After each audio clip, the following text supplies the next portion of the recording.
ምዕራፍ 22 ጀምሮ ያለውን እናያለን። ምዕራፍ 22 እንግዲህ የበለዓምን ታሪክ በጣም ፌመስ የሆነውን የበለዓምን ታሪክ ፌመስ አት ዘ ሴም ታይም ደግሞ ሚስቴሪየስ የሆነ ሰው ነው አይደለ? በለዓም የሱን ታሪክ ነው የምናገኘው። ባላቅ በለዓምን እስራኤልን እንዲረግምለት ልክፈልህ ብሎ ሲያስጠራው ነው የምናገኘው። እግዚአብሔር ደግሞ እርግማኑን ለበረከት ሲገለብጥ ለህዝቡ ሲሟገት እግዚአብሔር በበለዓም መንገድ ላይ ሲገባበትና ሲቆም ነው እያየን የመጣ ነው እና ቁጥር 3 ላይ ያለውን ብንጀምር ብዙም ነበረና ይላል። የእስራኤል ህዝብ ማለት ነው።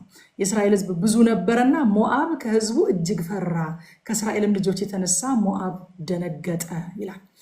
ወዳጆቼ የእስራኤል ህዝብ እንደምናውቀው ጡብ ሲጠፈጥፍ የኖረ ህዝብ ነው። ሰልፍ የሚያውቅ ህዝብ አይደለም። ጦርነት የሚያውቅ ህዝብ አይደለም። አደራረግ የሚያውቅ ስርዓት የሚያውቅ ህዝብ አይደለም። የተደራጀ ህዝብ አይደለም። ሰራዊት ያለው ህዝብ አይደለም። የጦር መሳሪያ ያለው ህዝብ አይደለም። የእስራኤል ህዝብ ጠላት ከሩቅ ሲሰማ ስለነሱ ደነገጠ። በባርነት የኖሩ ሰልፍ የማያውቁ ህዝብ ቢሆኑም ከእግዚአብሔር አብሮነት የተነሳ ጠላቶቻቸው ይፈሯቸው ነበር። የእግዚአብሔር ሞገስ ነበረ እንዲፈሯቸው የሚያደርጋቸው። ምክንያቱም አስፈሪነቴን በፊታችሁ ሰዳለሁ ብሏቸዋል እግዚአብሔር። እነሱ ከመምጣታቸው በፊት እግዚአብሔር መፈራትን በፊታቸው አስቀድሞ ይሰድ ነበር። ወደ በኋላ ስንሄድ እናያታለን አይደለ? ረዓብ በቃ ነፍስ አልቀረልንም አለች። አምላካችሁ ከግብፅ ጀምሮ በነዛ ሁሉ ነገስታት ላይ ምን እያደረገ እዚህ እንዳደረሳችሁ ስለሰማን ነፍስ አልቀረልንም ብላ ከፍርሃት የተነሳ ነፍስ አልቀረልንም ብላ ስትመሰክርላቸው ረዓብ በኋላ ላይ እንመለከታታለን። እና የእግዚአብሔር ማስፈራት በፊታቸው እየቀደመ ይወጣ ነበረ እና ይሄ የሆነው ከእግዚአብሔር ሞገስ የተነሳ ከእግዚአብሔር አብሮነት የተነሳ ነው እንጂ ህዝቡ ምንም የተለየ ነገር ኖሮት አይደለም። የተለየ ነገር ኖሮት አይደለም። በባርነት የከረመ ስነ ልቦናውን ራሱ አስቡት፣ እንዴት አይነት የወረደ ስነ ልቦና እንደሚኖራቸው። ምክንያቱም ይሄ በቃ በራስ መተማመናቸው ራሱ በጣም የወረደ ነው። በባርነት ውስጥ የኖሩ ስለሆኑ ማለት ነው። እናሸንፋለን የሚል ሜንታሊቲ እንኳን ያለው ህዝብ አይደለም። ግን አሸናፊው እግዚአብሔር ከፊታቸው ቀድሞ በሞገስ ይወጣ ስለነበረ የሚሰሙ ስለነሱ በፍርሃት ይዋጡ ነበረ። ባላቅ ፈራና ገና ሳይገጥማቸው እንደማያሸንፋቸው ተስፋ ቆረጠ። ብዙ ናቸው፣ ፈርቻለሁ፣ ምናልባት አሸንፋቸው ከሆነ ማሸንፋቸው አንተ መተህ ስትረግምልኝ ነው ብሎ በለዓም ጋር ሲልክበት እናያለን። እና ጠላት ሁል ጊዜ በግልጽ አይደለም የሚዋጋን። አያችሁ፣ ባላቅ አሁን እንደ ሌሎቹ ነገስታት በቀጥታ ጦርነት አልገጠማቸውም። አሰራሩ ልዩ ልዩ ነው። እኛ ግን አንስተው በእግዚአብሔር መንፈስ ስለምንመራ አንስተው ልዩ ልዩ ነው። አንዳንድ ጊዜ በግልጽ ይዋጋል። አንዳንድ ጊዜ የትኩረት አቅጣጫችንን በማስቀየር ይዋጋናል። ፎከሳችንን በማሳት ይዋጋናል። ዲስትራክት በማድረግ ይዋጋናል። ሌላ ጊዜ ደግሞ ዲሲቭ በማድረግ በማታለል ይዋጋናል። በልዩ ልዩ መንገድ ይሰራል። ነገር ግን በእግዚአብሔር በአባታችን ፊት ከፊታችን በቀደመው በመካከላችን ባለው ዙሪያችንን በከበበው በእግዚአብሔር በአባታችን ፊት አንዳች የሚሰወር ነገር ስለሌለ በለዓም ቤት ገብቶ በሌሊት አስቀድሞ ጠበቀ። ሃሌሉያ! ለየት ያለ አሰራር ይዞ ሊመጣ በለዓም ጋር ላከበት። ገብቶ ቀድሞ በሌሊት በለዓምን ተገናኘው እግዚአብሔር። ይህ ህዝብ የተባረከ ነውና እነሱ ልትረግም እንዳትሄድ ብሎ ገሰጸው ማለት ነው። ሃሌሉያ! ትንቢተ ኢሳይያስ ምዕራፍ 54 ቁጥር 17 እንደዚህ ይላል፣ በአንቺ ላይ የተሰራ መሳሪያ ሁሉ አይከናወንም። መሳሪያ ስለማይሰራ አይደለም፣ ወይም ደግሞ መሳሪያው የማይረባ ስለሆነ አይደለም። መሳሪያው በአንቺ ላይ ከተሰራ ግን አይከናወንም። በፍርድም በሚነሳብሽ ምላስ ሁሉ ትፈርጅበታለሽ። ለምን? የእግዚአብሔር ባሪያዎች ርስት ይህ ነው፣ ጽድቃቸውም ከኔ ዘንድ ነው ይላል እግዚአብሔር ይላል። የእግዚአብሔር ባሪያዎች ስለሆኑ ርስታቸው ምንድነው? እነሱ ላይ የተሰራ መሳሪያ አይከናወንም። ከነሱ ብርታት የተነሳ አይደለም፣ ከነሱ ጽድቅ የተነሳ፣ ከነሱ ብቃት፣ ከነሱ ሰልፍ አዋቂነት የተነሳ አይደለም፣ ወይም መሳሪያው የማይረባ ስለሆነ አይደለም። በለዓም የመረቀው የተመረቀ፣ የረገመው የተረገመ እንደሚሆን ተጽፎልናል። እግዚአብሔርም ሊያስቆመው ፈልጓል። ነገር ግን የእግዚአብሔር ባሪያዎች ርስታቸው ምንድነው? በእነሱ ላይ የተሰራ መሳሪያ አይከናወንም። ትንቢተ ኢሳይያስ ምዕራፍ 54 ቁጥር 17 ላይ ይሄ በለዓም የሚባል ሰው ማን እንደሆነ ወንደር አድርጋችሁ አታውቁም? እኔ መጀመሪያ ስለ በለዓም ሳነብ ማን ነው ይሄ በለዓም? የሚያናገረው እግዚአብሔር ነው። እሱም በተደጋጋሚ የሚናገረው የልዑልን ዕውቀት የሚያውቅ የእግዚአብሔርን ድምፅ የሚሰማ አይኖቹ የተከፈቱለት እያለ ይናገራልና ማን ነው ይሄ በለዓም? ከዛ ደግሞ ከእግዚአብሔር ሐሳብ በተቃራኒ ሲሄድ እናየዋለን። እስራኤላዊ አይደለም እና ማን ነው ይሄ በለዓም? ያው መጽሐፍ ቅዱስ ጥናት ከያዘን አይቀር በለዓምን አውቀ ነው ብንሄድ መልካም ነው ብዬ አስባለሁ። እና ይሄ በለዓም የሚገርማችሁ ነገር ስለ እግዚአብሔር የሚያውቅ እግዚአብሔርን የሚሰማ ነገር ግን እግዚአብሔርን የማያውቅ ሰው ነበረ። ደግሞዋለሁ፣ በለዓም ስለ እግዚአብሔር ያውቃል፣ የእግዚአብሔርን ድምፅ ይሰማል፣ እግዚአብሔርን ግን አያውቅም። አያችሁ ወገኖች የተለያየ ነገር እንደሆነ። ስለ እግዚአብሔር ማወቅ እግዚአብሔርን ከማወቅ ጋር ይለያያል። ኢቭን የእግዚአብሔርን ድምፅ መስማት፣ የእግዚአብሔርን እውቀት ማወቅ ራሱ እግዚአብሔርን ከማወቅ ይለያል። እግዚአብሔርን ማወቅ ከዚህ ሁሉ የላቀ ነው፣ ከዚህ ሁሉ የጠለቀ ነው። ፐርሰናል ሪሌሽንሽፕ ነው፣ የግል ግንኙነት ነው ከእግዚአብሔር ጋር እግዚአብሔርን ማወቅ። ስለዚህ በለዓም ስለ እግዚአብሔር ጥንቅቅ አድርጎ ያውቃል። እኔ በጣም ብዙ ጊዜ በለዓም የተናገረውን ይሄ ምዕራፍ 23 ላይ ያለውን በተለይ ምዕራፍ 23 ቁጥር 19 ስብከት ሁሉ ሰብኬበት አውቃለሁ፣ የማይዋሽ እግዚአብሔር የሚል ስብከት እና እኛ የእግዚአብሔር ልጆች ስለ እግዚአብሔር ከምናውቀው አንዳንድ ጊዜ በእውነት እኛ የእግዚአብሔር ልጆቹ ስለሱ ከምናውቀው የተሻለ እውቀት አለው በለዓም። ጥርት አድርጎ ነው የእግዚአብሔርን ባህሪ የተናገረው። ይዋሽ ዘንድ እሱ ሰው አይደለም፣ ይጸጸት ዘንድ እሱ የሰው ልጅ አይደለም። የተናገረውን አያደርገውም ምን ያለውንስ አይፈጽመውም ምን ብሎ ልቅም አድርጎ ስለ እግዚአብሔር ባህሪ የሚያውቅ ነው። አይገርምም? ደግሞ የእግዚአብሔርን ድምፅ የሚሰማ ነው። እግዚአብሔር ራሱ ሲያናገረው እያየን ነው። እግዚአብሔርን ግን አያውቅ። ከእግዚአብሔር ጋር ግን ፐርሰናል ግንኙነት የለው። እግዚአብሔርን ማወቅ ማለት ስለ እግዚአብሔር በቂ ኢንፎርሜሽን መያዝ አይደለም። እግዚአብሔርን ማወቅ ማለት የእግዚአብሔርን ድምፅ መስማት ማለትም አይደለም። ለካ እግዚአብሔርን ማወቅ ማለት ከእግዚአብሔር ጋር በግል በተዋወቅና አካሄዳችንን በአካሄዱ ውስጥ ማድረግ። በለዓም ይሄ አልነበረው። ዛሬ ስለ እግዚአብሔር በቂ ኢንፎርሜሽን ያላቸው ሰዎች፣ የእግዚአብሔርን ድምፅ የሚሰሙ ሰዎች እግዚአብሔርን እንደሚያውቁ ሊሰማቸው ይችላል። እኛም እንደዛ ሊሰማን ይችላል። በለዓም ግን ሁለቱ ነገሮች አሉት፣ ሶስተኛው ነገር ግን የለውም። እግዚአብሔርን አያውቅም ነበረ። እግዚአብሔር ያላዘዘኝን አላደርግም የሚል ደግሞ ካባ አለው። ያላዘዘኝን አላደርግም ይላል። ነገር ግን ከባድ የሆነ የገንዘብ ፍቅር ደግሞ ውስጡ አለ። አፉ የሚናገረው ሌላ ነው። በለዓም በነገራችን ላይ ዳዊት የጸለየው ተቃራኒ ነው። አቤቱ የአንደበቴ ቃልና የልቤ ሐሳብ በፊትህ ያማረ ይሁን። ያማረ ይሁን ማለት ሁለቱም የተለያዩ ያማሩ ነገሮች ይሁኑ ማለት ሳይሆን የሰመረ፣ የተስተካከለ፣ የሚገጣጠም አንድ አይነት የሆነ ይሁን የአንደበቴ ቃልና የልቤ ሐሳብ ብሎ ጸልየዋል። በለዓም ጋር ያለው ችግር ይሄ ነው። አንደበቱ ላይ ምንም ሮንግ ነገር አታገኙም። በለዓም አስተካክሎ ነው የሚናገረው። አስተካክሎ እግዚአብሔር ያላዘዘኝን አላደርግም፣ እግዚአብሔር ያልተናገረኝን አልናገርም፣ ያለኝን ብቻ ነው የማደርገው፣ እሱ የባረከውን አልረግምም። አፉ በቃ ምን ልበላችሁ፣ ምንም የሚሳሳት ነገር የለውም። ልቡ ግን ከአፉ ጋር አንድ አይነት አልነበረም። ከፍተኛ የሆነ የገንዘብ ፍቅር ያደረበት ሰው ነበር። አዲስ ኪዳን ላይ በተለይ ደግሞ በደንብ ተገልጾ ኢንተርፕሬት ተደርጎ ተቀምጦልናል የበለዓም ባህሪ ማለት ነው። ሁለተኛ ጴጥሮስ ምዕራፍ 2 ቁጥር 15 ላይ እንደዚህ ይላል፣ ቅንን መንገድ ትተው የተሳሳቱ የቦሶርን ልጅ የበለዓምን መንገድ ተከተሉ፣ እርሱ የአመፃን ደመወዝ ወደደ ይላል። አያችሁ፣ ቅድም ግን ምን ሲል ያየ ነው? ባላቅን በጣም መንፈሳዊ የሚመስል ትክክል የሆነ ነገር እኮ ነው ሲናገር ያየ ነው። ሞቲቭን የሚመረምር እግዚአብሔር ግን አዲስ ኪዳን ላይ መጥቶ ምን ብሎ አጻፈልን? በለዓም እኮ ሲናገር እንደሰማችሁት እንዳይመስላችሁ የአመፃን ደመወዝ በጣም የሚወድ ሰው ነው። ለንግግር ነው፣ ለአፉ ነው አልፈልግም የሚለው። በአፉ ብቻ ነው የሚያከብረኝ፣ በልቡ ግን የአመፃን ደመወዝ በጣም የሚወድ ሰው ነበረ። የልባችን ሀሳብ ከእግዚአብሔር የተሰወረ አይደለም። ከሰው ሊሰወር ይችላል።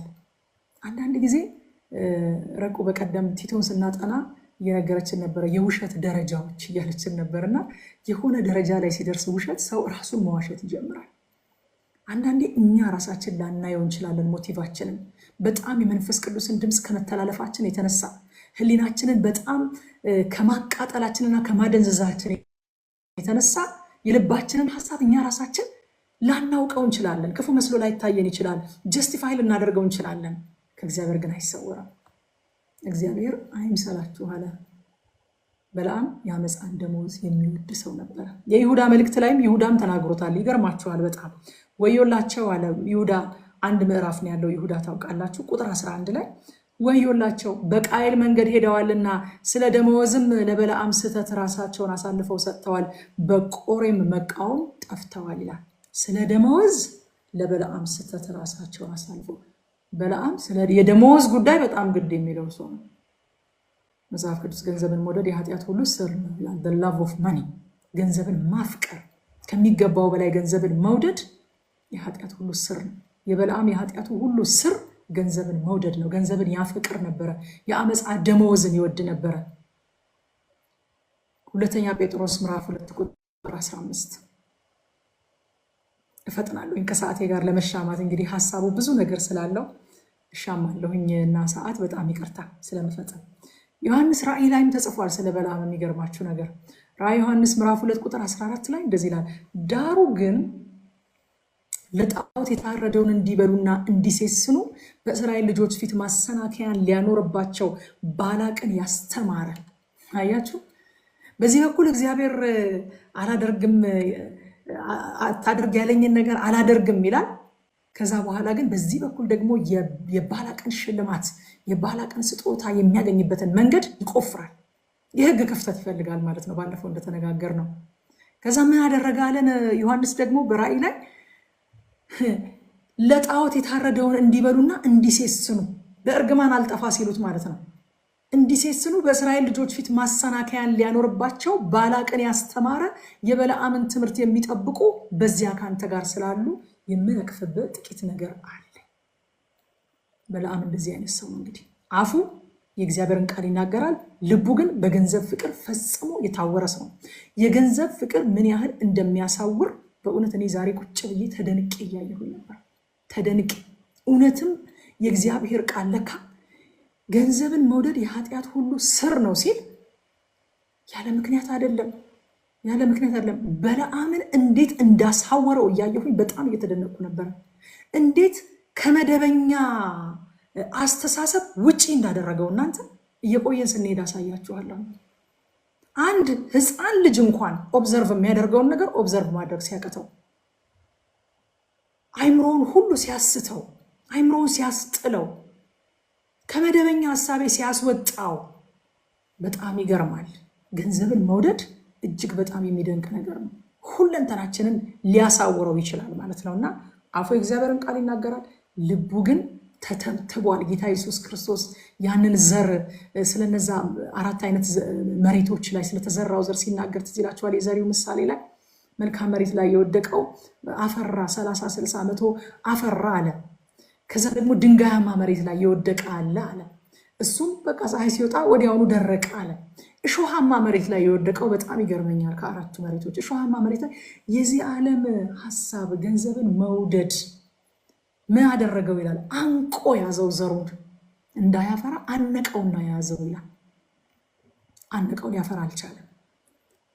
አያችሁ፣ ቀላል ነገር አይደለም። ዛሬ እንድናየው እግዚአብሔር ያላየነውም ነገር ከሆነ እንድናየው እግዚአብሔር ይርዳል።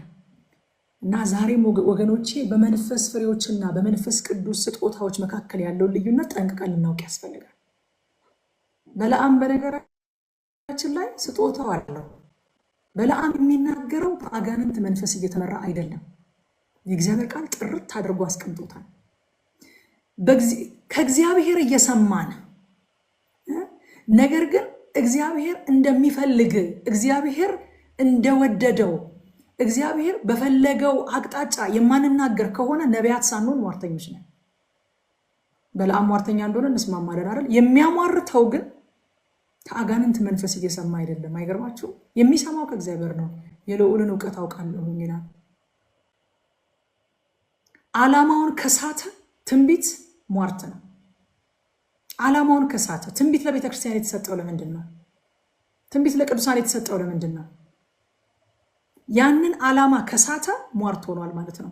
ምንጩ አይደለም፣ ዓላማውም ጭምር ነው ትንቢትን ትንቢት የሚያደርገው።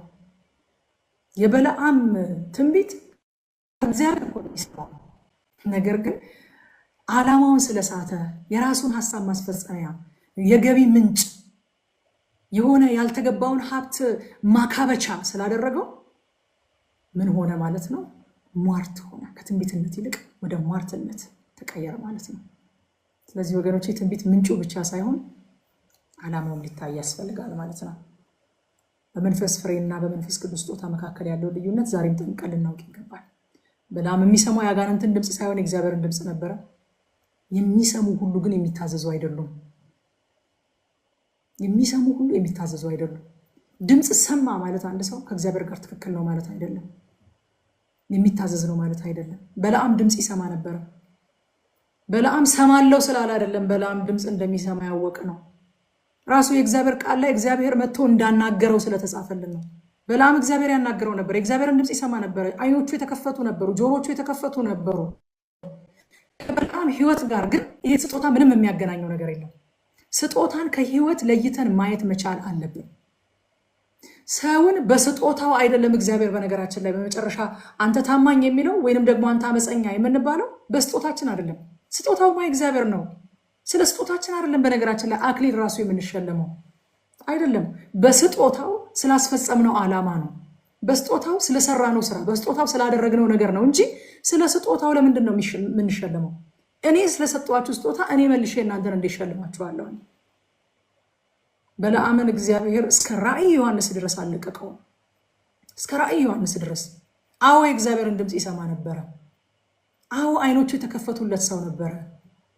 ነገር ግን የአይኑን መከፈትና የጆሮውን መከፈት የተጠቀመው ለማነጽ፣ የእግዚአብሔርን ሐሳብ ለማስተላለፍ፣ ከእግዚአብሔር ጋር ለመተባበር፣ ከእግዚአብሔር ጋር አብሮ ለመስራት ሳይሆን ሀብትን ለማካበት፣ ያልተገባውን ጥቅም ለማግኘት፣ የገንዘብ ፍቅሩን የራሱን ጥቅም ለማሳካት ነበር የተጠቀመበት። ስለዚህ አገልግሎት ሌላ ነው፣ ህይወት ሌላ ነው። ወገኖች እየመረረን ቢሆን እንወጣው።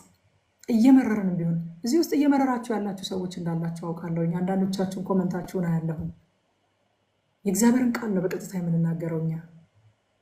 አገልግሎትና ህይወት የተለያዩ ነገሮች ናቸው። በአገልግሎታችን ሽፋን ህይወታችንን ጀስቲፋይ ማድረግ አንችልም። አትሊስት በድለን ስንገኝ ለበደላችን የዳቦ ስም አናውጣለት፣ ለበደላችን የጥቅስ ካባ አንስፋለት ነው እንጂ እኔ ያልበድልም፣ ምን ያልሳሳትም፣ ምን ያላጠፋም እያልኳቸው አይደለም ወገኖቼ። ግን አንድ ነገር አውቃለሁ፣ የዳቦ ስም አላወጣለትም፣ በስሙ ጠራዋለሁ። አንድ ነገር አውቃለሁ፣ ጥቅስ ሰፍቼ ካባ አልደረብለትም። እንሳሳታለን፣ እናጠፋለን። በዚህ ገና ፍጹም ባልሆነ ስጋ ውስጥ እስካለን ድረስ እናጠፋለን፣ እንሳሳታለን። ግን በአገልግሎታችን ያለው ፍሬ ህይወታችንን እንዲያጸድቅልን፣ ህይወታችንን ጀስቲፋይ እንዲያደርግልን አንጠምዝዘው። በለዓም ድምፅ ይሰማ ነበረ። በለዓም አይኖቹ የተከፈቱለት ሰው ነበረ። በለዓም የልዑልን እውቀት፣ የአምላክን እውቀት የሚያውቅ ሰው፣ የሚረዳ ሰው ነበረ። ግን እነዚህን ሁሉ ስጦታዎቹን ጠቅልሎ የሚጠቀምበት ለምንድን ነው? ለገንዘብ ፍቅሩ፣ ለገንዘብ ጥማቱ፣ ለስግብግብነቱ ማዳበሪያ አድርጎ ነበር የሚጠቀምበት። ስለዚህ የሚሰሙ ሁሉ የሚታዘዙ አይደሉም። ቁጥር 18 ላይ በለዓምን መልሶ የባላቅን ባሪያዎች ባላቅ በቤቱ የሞላውን ወርቅና ብር ቢሰጠኝ በትንሹ ወይም በትልቁ ቢሆን የአምላኬን እግዚአብሔርን ቃል እተላለፍ ዘንድ አይቻለኝም ይላል። ምን ብያቸዋለሁኝ? የአንደበቱ ቃልና የልቡ ሀሳብ ፈጽሞ የተለያየ ነው።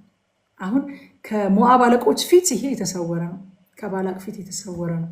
ከእግዚአብሔር ፊት ግን የተሰወረ አይደለም። እግዚአብሔርን ድጋሚ ልጠይቀው እዚህ ደሩ ብሎ ይለምናቸዋል። አይታችሁ ከሆነ እግዚአብሔርን ድጋሚ የጠየቀው ስለማያውቅ አይደለም። በነገራችን ላይ ስለጎመጀ ነው። አድርጋችሁ አታውቁም እናንተ? የሆነ ነገር እግዚአብሔር ከኔ አይደለም ብላችሁ ደግማችሁ እንደገና ጸልያችሁ አታውቁም? እግዚአብሔር ነብይ ልኮባችሁ እሱ ነገር ከኔ አይደለም ብሏችሁ ደግሞ ሌላ ነብይ ጋር አጸልያችሁ አታውቁም? ደግመን የምንጠይቀው እኮ እርግጠኛ ስላልሆነን አይደለም። መንፈሱ ከመንፈሳችን ጋር ሆኖ ይመሰክራል። የመጀመሪያ ስንሰማ በነገራችን ላይ መንፈሱ ከመንፈሳችን ጋር ሆኖ ይመሰክራል። ነገር ግን ያንን ነገር ስጋችን በጣም ከፈለገው ደግመን በዛ ጉዳይ ላይ እንደገና እንዲጸለይበት እንፈልጋለን። ከዛ 7 ነቢያት ልክ አይደለም ብለው 8ኛው ነቢይ አይ ይሄ ነገር ከኔ ነው ካለን አያችሁ ልባችን ያለው እዛ ጋር ስለሆነ እሷን አንጠልጥለን መሮጥ እንፈልጋለን። ስለማያውቅ ሳይሆን ስለ ስግብግብነቱ ስለ መጎምጀቱ ነው። ደግሜ ልጠይቅ አትሂዷል። አንድ እድል ስጡ። ክፍተት ሊፈልግ እኮ ነው። አትሂዷል። ማቴዎስ ወንጌል ምዕራፍ 6 ቁጥር 24 ጌታ እንደዚህ ያለ ለሁለት ጌቶች መገዛት የሚቻለው ማንም የለም። ወይ አንዱን ይጠላል ሁለተኛውን ይወዳል፣ ወይም ወደ አንዱ ይጠጋል ሁለተኛውንም ይንቃል። ለእግዚአብሔርና ለገንዘብ መገዛት አትችሉም ማለት the power of money ጌታ ኢየሱስ ክርስቶስ እዚህ ቦታ ላይ በግልጽ አስቀምጦታል። የገንዘብን ኃይል ማለት በግልጽ አስቀምጦታል። በግልጽ ለሰይጣንና ለእግዚአብሔር መገዛት አይቻልም አላለም እኮ እናንተ። ሌሎች ነገሮችን አንስቶ ለዛ ነገርና ለእግዚአብሔር መገዛት አይቻልም ማለት ነው። ሰውን የእግዚአብሔርን ያህል ሊሰለጥንበት የሚችል የእግዚአብሔርን ያህል ሊቆጣጠረው የሚችል አንድ ነገር አለ። እሱም ገንዘብ ይባላል። ለምሳሌ ገንዘብ እኮ ገንዘብ ብቻ አይደለም። ገንዘብ ማለት ፓወር ነው። ገንዘብ ማለት አክሰፕታንስ ነው፣ ተቀባይነት ነው። ገንዘብ ማለት ተሰሚነት ነው። ገንዘብ ውስጥ ብዙ ነገር አለ። ስለዚህ ሰው አምላኩን ሊተካ የሚችለው በገንዘብ ነው አለ ጌታ ኢየሱስ ክርስቶስ። አምላክ ሊሆንበት የሚችለው ሰው ገንዘብ ነው አለ። በለዓም አምላክ ሆነበት ገንዘብ። አንዴ እደሩና ደግሜ ደግሞ እግዚአብሔር እንጠይቃለን። ከዛ እግዚአብሔር የሚገርም አምላክ አይደለ? እግዚአብሔር ደግሞ ጥበቡ ማይመረመር ሂድ አለው። ለመሄድ ጎምጅተሃል አይደለ? ሂድ፣ ነገር ግን የምነግርህን ቃል ብቻ ታደርጋለህ። እንደዛ ቢለውም ግን በልቡ ያሰበው እግዚአብሔር ያለውን ወይም አፉ የተናገረውን ቅድም ያለውን አምላኬ ካለኝ በስተቀር አልናገርም ያለውን አይደለም በልቡ ያሰበው። ከእግዚአብሔርም የሰማውን በአፉም የተናገረውን እሱን አይደለም ልቡ ውስጥ ይዞ እየሄደ ያለው፣ ሌላ ነገር ነው ልቡ ውስጥ ይዞ እየሄደ ያለው። ስለዚህ እግዚአብሔር ያንን ስላወቀ መንገዱ ላይ ተወጥቶ ተቋቋመ። አልገረማችሁም? ክፍሉ ስታነቡት ሂድ አለው ይልና ሲሄድ እግዚአብሔር ተቆጣ ይላል። እንዴ እግዚአብሔር ራስህ አይደል እንደ ሂድ ያልከው? ለምንድን ነው የምትቆጣው? እንደገና የእግዚአብሔር ቁጣ በበለዓም ላይ ነደደና ተቋቋመው። ሰይፍ የመዘዘ መልአክ በአህያዋ ፊት ቆመ ይላል። አንተው ሂድ ቢለህ አንተው እንደገና እንዴት በፊቱ ትቆማለህ? አያችሁ፣ እግዚአብሔር ሂድ ሲለው የሰጠው ዓላማ አለ፣ የሰጠው አጀንዳ አለ። በለዓምም እፈጽመዋለሁ ብሎ የተናገረው ዓላማና አጀንዳ አለ። ከዛ ግን በልቡ ይዟት የሚሄዳት ደግሞ ሌላ ስውር አጀንዳ አለች። የተሰወረ የማይሰወርበት እግዚአብሔር ግን የልቡን ሐሳብ አየና መንገዱ ላይ ወጥቶ ተቋቋመ። አዎ ሂውዬ በጣም ነው የሚገርመው። ሂድ ብሎ ከዛ ተቆጣ። ከዛ አንድ ቃል ተናግሮታል። ወረድ ብላችሁ ስታነቡ እነሆ መንገድ በፊቴ ጠማማ ነውና። አያችሁ፣ ንግግርህ አይደለም ጠማማ ነው ያለው። ንግግርህማ የሰላ ነው። ወፍ ከሰማይ ያወርዳል እንደምንለው እኛ በአማርኛ ማለት ነው። ቅድም ሲናገር በጣም አይማርክም ንግግሩ? ንግግርህማ በጣም የሚማርክ ነው። ንግግርህ ላይ ምንም ችግር የለውም። መንገድህ አለው፣ መንገድህ በፊቴ ጠማማ ነውና እቋቋምህ ዘንድ ወጥቻለሁ ያለው እግዚአብሔር። ያ እኔ በጣም የገረመኝ ያ የልዑል አምላክን ድምፅ የሚሰማ በለዓም፣ ያ አይኖቹ የተከፈቱለት ሰው፣ ያ የእግዚአብሔርን እውቀት አውቃለሁኝ ያለ ሰው በገንዘብ ፍቅር ስለታወረ ወገኖቼ መልአኩን በማየት አህያ ቀደመችው። መልአኩን እሱ ስለታወረ ማለት ነው። ከገንዘብ ፍቅር የተነሳ ባላቅ ካቀረበለት ታላቅ ስጦታ መጎምጀት የተነሳ በስጦታው በጣም ከመጎምጀቱ የተነሳ ታውሮ አህያ ቀደመችው። አህያዋን ይደበድባታል። ሂጂ አልሄድም፣ አህያዋን ይደበድባታል። ሁለተኛ ጴጥሮስ ቅድም ያነበብኩት ምዕራፍ 2 ቁጥር 15 ነበር ያነበብኩት። ቁጥር 16 ደግሞ እንደዚህ ይላል፣ ነገር ግን ስለመተላለፉ ተዘለፈ ይልና በጣም ይገርመኛል። ይሄ ጥቅስ በጣም ይገርመኛል። እንደው ፈገግም እላለሁ ባነበብኩት ቁጥር። ቃል የሌለው አህያ በሰው ቃል ተናግሮ የነብዩን እብድነት አገደ ይላል። ምን ሆኖ ነበረ? በገንዘብ ፍቅር አብዶ ነበረ ነብዩ። ነብይ እኮ ነው። ጴጥሮስ ራሱ ነብይ ነው ብሎ ተናግሮታል። ነብይ ማለት የእግዚአብሔርን ድምፅ የሚሰማ ከእግዚአብሔር እየሰማ የሚናገር ማለት ነው። ቃል የሌለው አህያ በሰው ቃል ተናግሮ የነብዩን እብደት አገደ። አብዶ ነበረ፣ ታውሮ ነበረ። ከዛ ቁጥር 33 ላይ እንደዚህ ያለው የእግዚአብሔር መልአክ አህያይቱ አይታኝ ከፊቴ 3 ጊዜ ፈቀቅ አለች። ከፊቴስ ፈቀቅ ባላለች በእውነት አሁን አንተን በገደልኩህ እርሷንም ባዳንኳት ነበረ አለው ይላል። አንዳንድ ጊዜ እግዚአብሔር አልሰማ ስንለው ለየት ያለ ድምፅ ማጉያ ይጠቀማል። ያልተለመደ ድምፅ ማጉያ። አንዳንዱ ነገር ድምፅ ማጉያ ነው። በነገራችን ላይ ረቁት አስታውሳለች ዓላማ መርን ስናጠና ሪክ ዋረን እንደዚህ ይላል። አንዳንድ ጊዜ እግዚአብሔር ይላል መከራ የሚባል ድምፅ ማጉያን ተጠቅሞ የልጆቹን ጆሮ ሳብ ያደርጋል ይላል። ሳብ ያደርጋል አልሰማ ሲሉት ማለት ነው። ቆንጠጥ ያደርግና አቴንሽናችንን ያገኛል ማለት ነው። በለዓምን ባልተለመደ ድምፅ ማጉያ ያነጋገረው። እናንተ ከመታወሩ ብዛት ሰው አህያ ሲያናገረው እንዴት ለአህያ መልስ ይሰጣል? ማለት እዛ ጋር እኮ ነው ጌታዊ ምንድን ነው እየተካሄደ ያለው ማለት ያለበት። የገንዘብ ፍቅር ሰውን ምን ያህል እንደሚያሳውር እኔ እስከ ዛሬ ድረስ ስትቀመጥብኝ አልተዝም ብዬ ቃለው ስትለው እንደው በኢየሱስ ስም አይባልም እንጂ ዛን ጊዜ በጌታ በኢየሱስ ስም ምን ውስጥ ነው ያለሁት ምናምን ብሎ ደንገጥ ማለት ሲገባ አይ አታቂም እያለ ከአህያ ጋር ይመላለሳል።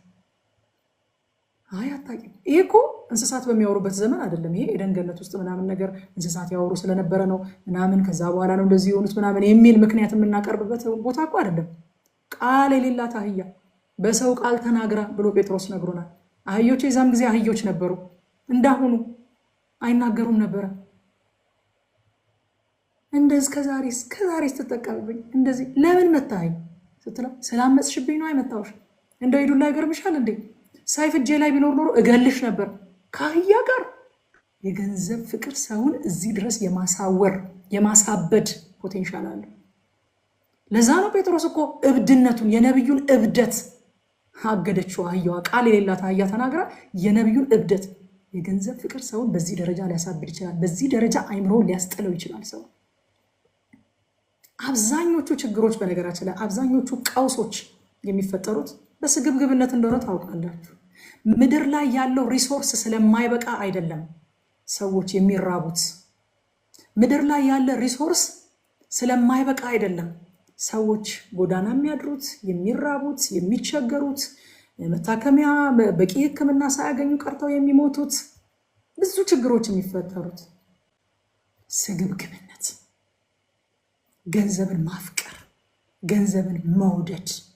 ቆላስያስን ስናጠና እንደ ጣዖት አምልኮ የሆነ መጎምጀት ይለዋል። የቆላስያስ ላይ እንደውም ሐዋርያ ጳውሎስ ጣዖት አምልኮ ነው ሊትራሊ በቃ መጎምጀት ጣዖት አምልኮ ነው ብሎ የሚያስቀምጠው። በጣም ስለጎመጀ በጣም የገንዘብ ፍቅሩ በውስጡ ስለነደደ አህያ እንኳን ሲያናግረው ሀው ሰው ወደ አይምሮ መለስ ብሎ አህያ እንዴት ያናገረኛል ብሎ አላለ። እኔ በጣም ነው የሚገርመኝ። እናንተ ካልገረማችሁ እንደው እሱ ራሱ ይገርመኛል ማለት ነው። በጣም ነው የሚገርመኝ። መልስ ይሰጣታል። ሰይፍ በኖረ ይኖሮ እገልሽ ነበር እያለ ማለት ነው። እና ምዕራፍ 23 ላይ በለዓም እስራኤልን መርገም አልቻለም። እግዚአብሔር እንዲባረካቸው ያስገድደው ነበረ። ይህም ያሳየን የእግዚአብሔር ቃል እንደማይለወጥ ደግሞም በረከቱ እንደማይቀለበስ ነው። አይቀለበስም። እግዚአብሔር ኢሪቨርሰብል የእግዚአብሔር በረከት አይገርማችሁ? ኢሪቨርሰብል በምንም በማንም ሊቀለበስ አይችልም። እሱ የባረከውን እኔ ልረግም አልችልም ማለት እግዚአብሔር ያልተጣላውን እኔ ምን ብዬ እጣለዋለሁ? አያችሁ ወዳጆቼ፣ ስንኖር የእግዚአብሔር ሕዝብ የእግዚአብሔር ልጆች ስንኖር ሊያስጨንቀን የሚገባው ሊከብድብን የሚገባው ዋና ነገር አድርገን ልንይዘው የሚገባው እኔና እግዚአብሔር ሰላም ነን ወይ? እግዚአብሔር ካልተጣላሽ እህቴ ማንም ሊጣላሽ አይችልም። እግዚአብሔር ያልተጣላውን እኔ ምን አድርጌ ልጣላው እችላለሁ? ኢትስ ኢምፖሲብል አለ በለዓም። እግዚአብሔር የባረከው እኔ ምን ብዬ ልረግመው እችላለሁ? ኢንፋክት ሲባርክ እንደውም ሌላ ሁሉ ቦነስ ሰጥቶ ነው የሚባርከው። ምን የሚባል የሚባርኩህን እባርካለሁ የሚረግሙህ ደግሞ ይረገማሉ ብሎ ጭራሽ እንደውም ሌላ ቦነስ ተጨማሪ ቦነስ ሁሉ ሰጥቶ ነው የሚባርከው እግዚአብሔር። እና ኢትስ ኢሪቨርሰብል ወደኋላ የማይመለስ ነው የማይመለስ ነው የእግዚአብሔር በረከት። ለዛ ነው ሮሜ ምዕራፍ 11 ቁጥር 29 ሮሜ ምዕራፍ 11 ቁጥር 29 ጥቅስ እያፈጠንኩኝ አስቸግሬያለሁ። እግዚአብሔር በጸጋው ስጦታና በመጥራቱ አይጸጸትምና አለ ሐዋርያ ጳውሎስ። ሃሌሉያ! አይጸጸትም እግዚአብሔር፣ አይጸጸትም እግዚአብሔር። ለምን እንደማይጸጸት ታውቃላችሁ? እኛ እኮ የምንጸጸተው በየጊዜው አዳዲስ እውቀት ስለምንገበይ ነው። አዳዲስ እውቀት እንጀምራለን። እኔ አሁን ረቂቅ መጀመሪያ ስተዋወቃት የሆነ ፕሮሚስ ብገባላት ከዛ ከ6 ወር ከ1 ወር በኋላ ስለ ረቂቅ አዲስ እውቀት እገበያለሁ። ከዛ በገበየሁት ባወቅኩት አዲስ እውቀት መሰረት ደግሞ የዛሬ 6 ወር ስለገባሁት ፕሮሚስ መጸጸት እጀምራለሁ። እንዲህ መሆኗን ባውቅ ኖሮ እንዲያደርግልሻለሁ አልላትም ነበር እላለሁ። እግዚአብሔር ግን አዲስ እውቀት አይጨምርም። ለእስራኤል ኪዳን ሲገባላቸው ያውቃል። አይገርማቸውም? ያውቃል። ምድረ በዳ ላይ እንደሚያጉረመረሙበት ጥጃ እንደሚሰሩ ወርቆቻቸውን ሰብስበው ጥጃ ሰርተው እንደሚያመልኩ በመሪባ ውሃ አላምን ብለው እንደሚያስመረሩት ያን ሁሉ ያደረጉትን ነገር ያውቃል እግዚአብሔር። እነዚህን ሁሉ እያወቀ ስለሆነ አዲስ እውቀት ስለማይሸምት ስለተናገረን ነገር እግዚአብሔር አይጸጸትም። እኛንን ግራ የሚገባ ነው ወገኖቼ። እግዚአብሔር ተናግሯችሁ በልጅነት በጌታ ልጅ እያላችሁ በኳየር ውስጥ በዲያቆናት አገልግሎት ውስጥ ሆናችሁ እግዚአብሔር ትልልቅ ነገር ተናግሯችሁ ከዛ በኋላ ግን ህይወታችሁን ስታዩት፣ ትጋታችሁን ስታዩት፣ አካሄዳችሁን ስታዩት እግዚአብሔር ተጸጽቶ የተወው የሚመስላችሁ ሰዎች ይሄንን አሁን ያላችሁበትን እያወቀው ነው ያኔ የተናገራችሁ። ስለዚህ የደከማችሁት እናንተ ናችሁ። የተስፋ ቃላችሁን የጣላችሁት እናንተ ናችሁ። የታከታችሁት እናንተ ናችሁ። እግዚአብሔር እኮ እያወቀው ስለሆነ የተናገራችሁ እሱ አይጸጸትም። ባንተ ሰራለው ስላለው ነገር እግዚአብሔር አይጸጸትም። ባንቺ አደርጋለሁ ስላለው ነገር እግዚአብሔር አይጸጸትም። አዲስ እውቀት አይጨምርም።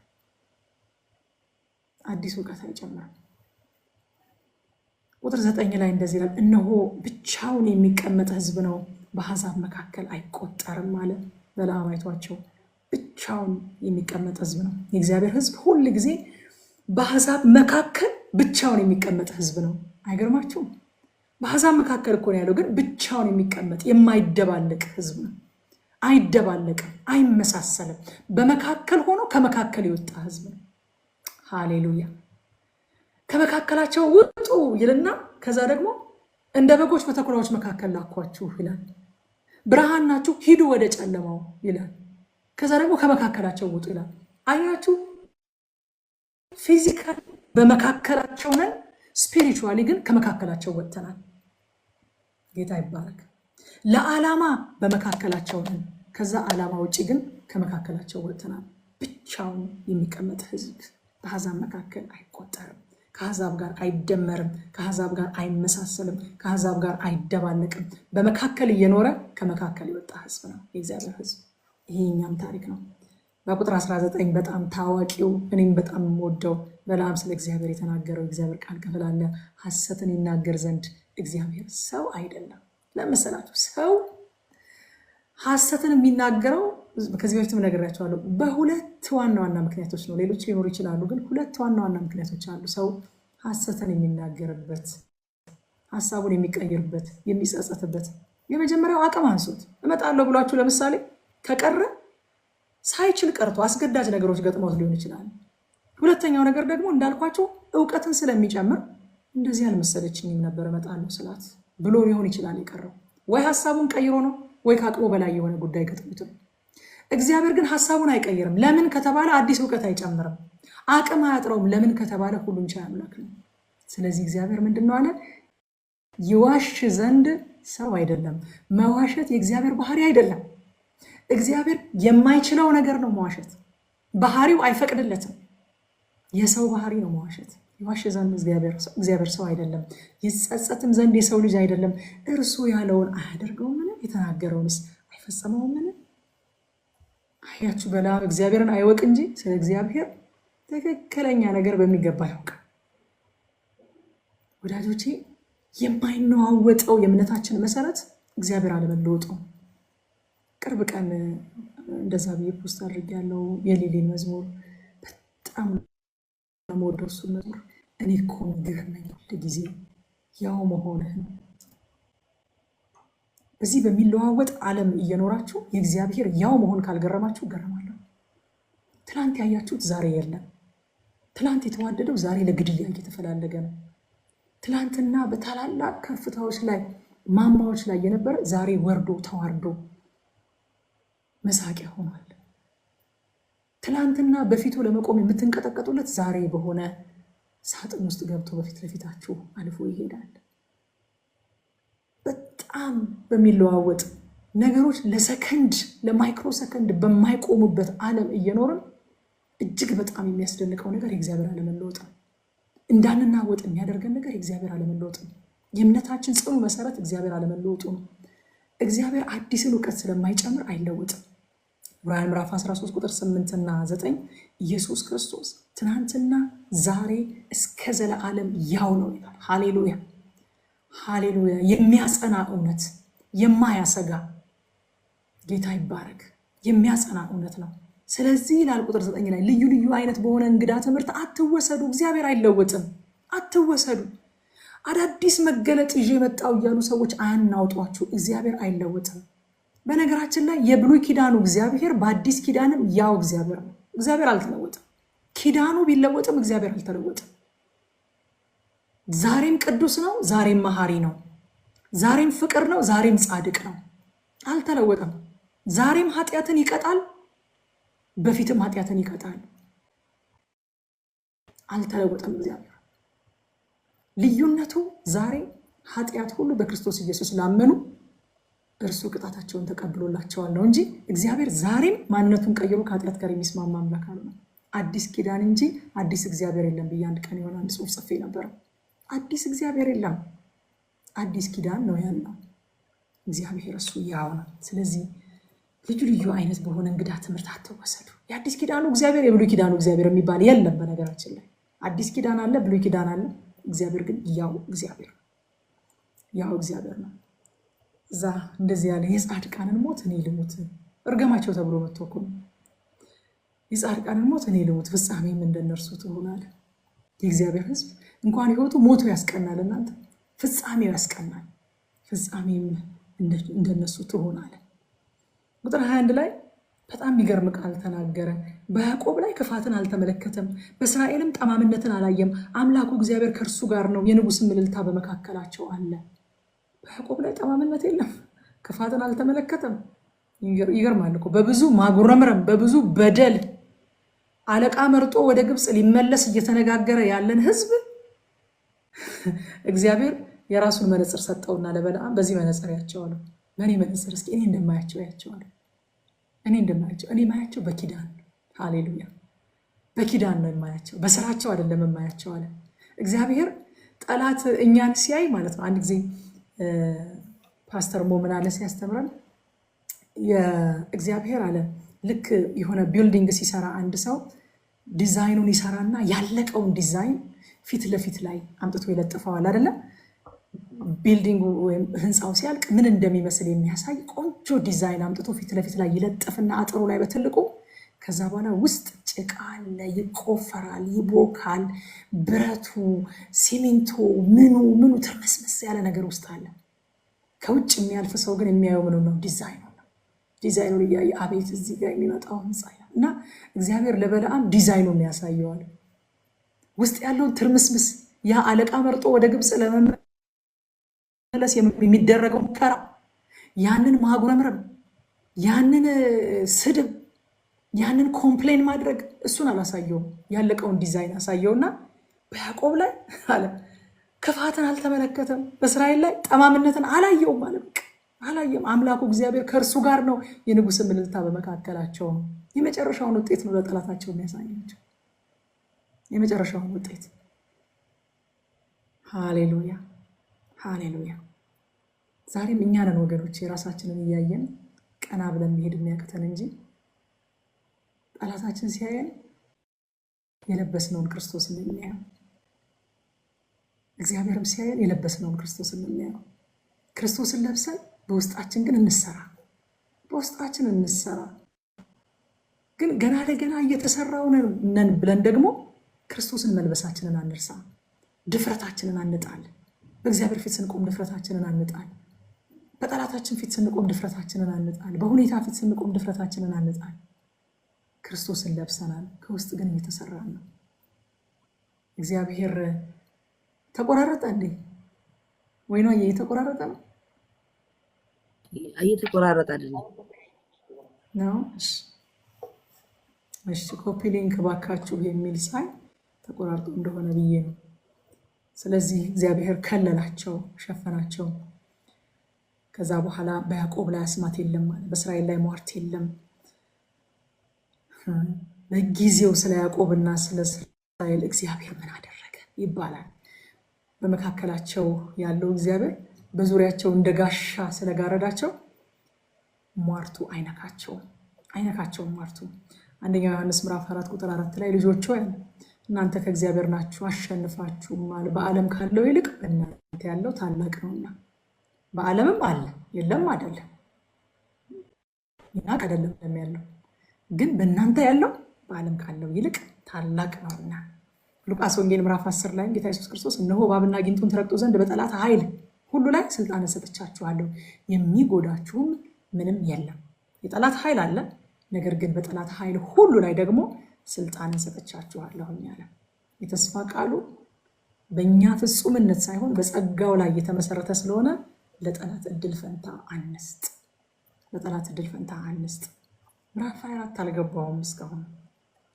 ምዕራፍ 24 ቁጥር 1 ላይ በለዓምም እግዚአብሔር እስራኤልን ይባርክ ዘንድ እንዲወድድ ባየ ጊዜ አስቀድሞ ያደርግ የነበረውን አስማት ይሻ ዘንድ አልሄደም፣ ነገር ግን ወደ ምድረ በዳ ፊቱን አቀና ይላል። አያችሁ፣ በለዓምን ተስፋ ያስቆረጠው የማይለዋወጠው የእግዚአብሔር ባህሪ ነው እንጂ የእስራኤል ፍጹምነት አይደለም።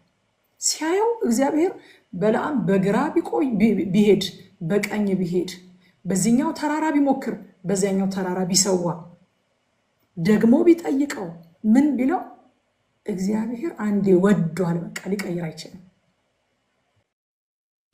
የማይለዋወጠው የእግዚአብሔር ባህሪ ተስፋ አስቆረጠው። በቃ እግዚአብሔር እስራኤልን ይባርክ ዘንድ እንዲወድ ባየ ጊዜ ይላል። እስራኤል እንደማይሳሳት ባየ ጊዜ አይደለም ተስፋ የቆረጠው። እስራኤል ብርቱ ሕዝብ እንደሆነ ባየ ጊዜ አይደለም። እግዚአብሔር ሊባርካቸው እንደወደደ፣ በቃ በምንም አይነት ሁኔታ ሊባርካቸው እንደወደደ ባየ ጊዜ ተስፋ ቆረጠና ወደ ምድረ በዳ ፊቱን አቀና። አይኖቹ የተከፈቱለት ሰው እንዲህ ይላል አለ። ከዛ በኋላ ወገኖቼ አሁን እዚህ ጋር በትክክል አይኖቹ ተከፈቱ። ትክክለኛ አይን መከፈት ማለት እንደሆነ ታውቃላችሁ? እግዚአብሔር እንደሚያይ ማየት መቻል። ህዝቡን እግዚአብሔር እንደሚያይ ማየት ጀመረ። አይኖቹ የተከፈቱለት ሰው እግዚአብሔር እንደሚያይ የሚያይ ነው። ካልሆነ እኮ በነገራችን ላይ በክፉ መንፈስ የሚሰሩ ሰዎችም አይኖቻቸው ተከፍተዋል። እውነተኛ ትክክለኛ እግዚአብሔራዊ የሆነ አይን መከፈት አይደለም እንጂ በክፉ መንፈስ ኃይል የሚሰሩ ሰዎች፣ ጠንቋዮች፣ ሟርተኞች፣ ደጋሚዎች አይኖቻቸው ተከፍተው በመናፍስቱ ዓለም እየሆነ ያለውን ነገር ያያሉ። እኔ ኢንተርቪው ያደረኳቸው ሰዎች ከመናፍስቱ ዓለም ከጥልቅ አሰራር የመጡ ሰዎች አሉ። አይኖቼ ተከፍተው በደንብ ያለሁኝ አይ ነበረ ነው የሚሉት። ድምፅ ሰማ ነበረ ነው የሚሉት። በእርግጥ ግን መጽሐፍ ቅዱስ አይኖቹ የተከፈቱለት የሚለው ሰው እግዚአብሔር እንደሚያይ የሚያይ፣ እስራኤልን በእግዚአብሔር መነጽር አያቸው፣ እግዚአብሔር እንደሚያያቸው። ዛሬም ወዳጆቼ መንፈስ ቅዱስ ሲቆጣጠረን በስጋ ማየት እናቆምና እርሱ እንደሚያይ ማየት እንጀምራለን። እግዚአብሔር እስራኤልን ያየው እንዴት ነው? እስራኤልን የሚያየው እንዴት ነው? እግዚአብሔር ከሩቅ ዘመን እቅዱ ጋር አንድ ላይ አድርጎ ነው የሚያየው። የሩቅ ዘመን እቅዱን ተመለከተ። መሲሁን አሻግሮ አየ በለዓም። እግዚአብሔር መሲሁን ነው በእስራኤል ውስጥ የሚያየው። በለዓም መሲሁን አሻግሮ አየ፣ ጥጉን አየ። የእግዚአብሔርን በረከት ሊባርካቸው ወዷል አለና ጥግ ድረስ ሲመለከተው ባርኮ ባርኮ ባርኮ ባርኮ በመጨረሻ መሲሁ ከነሱ እንዲወጣ ያደርጋል አለ። አያችሁ፣ የእግዚአብሔር የበረከቱ ጥግ ኢየሱስ ክርስቶስ ይባላል። አንድ ልጁን ከሰጠን ብሎ ሐዋርያው ጳውሎስ ከጥጉ የሚጀምረው ለዛ ነው። ከእርሱ ጋር ደግሞ ሌላውን እንዴት እንዲያው አይሰጠንም ይላል። የበረከቱ ጥግ ኢየሱስ ክርስቶስ ነው። አሬ ህዝብ የተባረከ ነው። አሬ ህዝብ ተለይቶ የተቀመጠ ነው። አሬ ህዝብ እንደ አንበሳ እንደ ሴት አንበሳ ተዘልሎ የተኛ ነው። አሬ ህዝብ አለና ቅርብ አይደለም፣ ሩቅ ነው፣ አሁን አይደለም አለ፣ በኋላ ነው፣ ግን ኮከብ ከመካከላቸው ይወጣል ብሎ መሲሁን ተመለከተው። የበረከቱን ጥግ ማለት ነው አየው ማለት ነው። በለዓም በእግዚአብሔር አይን እስራኤልን ሲመለከት ድካማቸውን አይደለም ያየው፣ ነቀፋቸውን አይደለም፣ አለመቻላቸውን አይደለም፣ ወደ ግብፅ እንመለስ ማለታቸውን አይደለም። በእግዚአብሔር መወደዳቸውን አየ፣ መመረጣቸውን አየ፣ መባረካቸውን አየ፣ በህልውናው መከበባቸውን፣ ፕሮቴክትድ መሆናቸውን አየ። ከዛ በመጨረሻ መሲሁን አየ። በእነሱ ውስጥ የጻድቃን ሞትን ይልሙታል። እኛም ወዳጆቼ መንፈስ ቅዱስ ሲቆጣጠረን መንፈስ ቅዱስ አይኖቻችንን ሲከፍት በጌታ አይን የአሁኗን እስራኤል ቤተክርስቲያንን ብናያት ምናየው ምን መሰላችሁ? የተመረጠች በክርስቶስ ደም የታጠበች ደግሞም እየታጠበች ያለች ለሰርጓ ቀን እየተዘጋጀች ያለች የበጉ ሙሽራ መሆኗን ድካሟን ሳይሆን ነቀፌታዋን ሳይሆን ውስጥ ያለውን ትርምስ ሽኩቻ ሳይሆን ያደከመን እኮ እሱን ስለምናይ ነው። በእግዚአብሔር መንፈስ ሆነን ብናያት ግን ለሰርጓ ጉድ ጉድ እያለች ያለች እየተኳኳለች ያለች ሙሽራን አይቶ የሚበሳጭ ሰው አለ? ታድላ እኮ ነው የሚለው። በቃ ቶለሬት ትደረጋለች። ሰው ራሱ ይታገሳታል። ለሰርጓ እየተዘጋጀች ነው። ቅድሚያ ስጧት ይባላል። እንደዛ አይነት ሙሽሪትን እናይ ነበረ። መንፈስ ቅዱስ ቢቆጣጠረን አሜን። ይቆጣጠረንና ሙሽራይቱን ማየት ይሁንልን። እንደ ሙሽራ እንድናያት እግዚአብሔር ይርዳን። ቁጥር 6 ላይ እንደዚህ ይላል ስለ እስራኤል፣ እንደ ሸለቆች በወንዝ ዳር እንዳሉ አትክልቶች እግዚአብሔር እንደተከለው እሬት በውሃም ዳር እንዳሉ ዝግባዎች ተዘርግተዋል አለ። ተዘርግተዋል፣ ስር ሰደዋል፣ አድገዋል፣ እያፈሩ ነው አለ። ለምንድን ነው ከተባለ በውሃው ዳር ነው ያሉት። በህልውናው ዙሪያ ነው የሰፈሩት። ፍሬያማነት በእግዚአብሔር ዙሪያ በመስፈር በህልውናው ውስጥ በመሆን የሚመጣ ነገር እንደሆነ በለዓም ተናገረ። ጌታም በዮሐንስ ወንጌል ምዕራፍ 15 ቁጥር 5 እኔ የወይን ግንድ ነኝ፣ እናንተም ቅርንጫፎች ናችሁ፣ ያለ እኔ ምንም ልታደርጉ አትችሉም እና በእኔ የሚኖር እኔም በእርሱ እርሱም ብዙ ፍሬ ያፈራል አለ። ከዛ ቁጥር 17 ላይ አየዋለሁ አለ፣ አሁን ግን አይደለም፣ እመለከተዋለሁ፣ በቅርብ ግን አይደለም። ከያዕቆብ ኮከብ ይወጣል፣ ከእስራኤል በትር ይነሳል ብሎ ተናገረ። በትር ይነሳል። ይሄ ኮከብ በአዲስ ኪዳን በወንጌል ላይ በራእይም ላይ ስለ ጌታ ስለ ኢየሱስ ክርስቶስ መሆኑ ተረጋግጦ ተነግሯል። ማቴዎስ ወንጌል ምዕራፍ 2 ከ1-2 ኢየሱስም በይሁዳ ቤተልሔም በንጉሱ በሄሮድስ ዘመን በተወለደ ጊዜ ይላል፣ እነሆ 70 ሰገል የተወለደው የአይሁድ ንጉስ ወዴት ነው? ኮከቡን በምስራቅ አይተን ልንሰግድ መጥተናልና እያሉ ከምስራቅ ወደ ኢየሩሳሌም መጡ ይላል። ራእይ ዮሐንስ ምዕራፍ 22 ቁጥር 16 ደግሞ እኔ ኢየሱስ አለ ጌታ ራሱ በአብያተ ክርስቲያናት ዘንድ ይህን እንዲመሰክርላችሁ መልአኬን ላኩኝ። እኔ የዳዊት ስርና ዘር ነኝ፣ የሚያበራም የንጋት ኮከብ ነኝ አለ። ቁጥር 23 ላይ በለዓም ምሳሌውን ይመስል ጀመረ ብሎ እንዲህም አለ፣ እግዚአብሔር ይህንን ሲያደርግ አወይ ማን በህይወት ይኖራል? አወይ ማን በህይወት ይኖራል? የመሲሁ ስራ ከፍጻሜ ሲደርስ የእግዚአብሔር ሕዝብ ጠላቶች፣ የእግዚአብሔር ጠላቶች ሁሉ አወይ ማን በህይወት ይኖራል? ይደመሰሳል። አወይ ማን በህይወት ይኖራል? ኃጢአት ይደመሰሳል፣ ሰይጣን ይደመሰሳል፣ ሞት ራሱ ለአንዴና ለዘላለም ይሸነፋል። አወይ ማን በህይወት ይኖራል? የመሲሁ ስራ ከፍጻሜ ሲደርስ ኮምፕሊት ሲሆን የዛን ዕለት የእግዚአብሔር ጠላቶች ሁሉ ይደመሰሳሉ፣ የእግዚአብሔር ሕዝብ ጠላቶች ሁሉ ይደመሰሳሉ።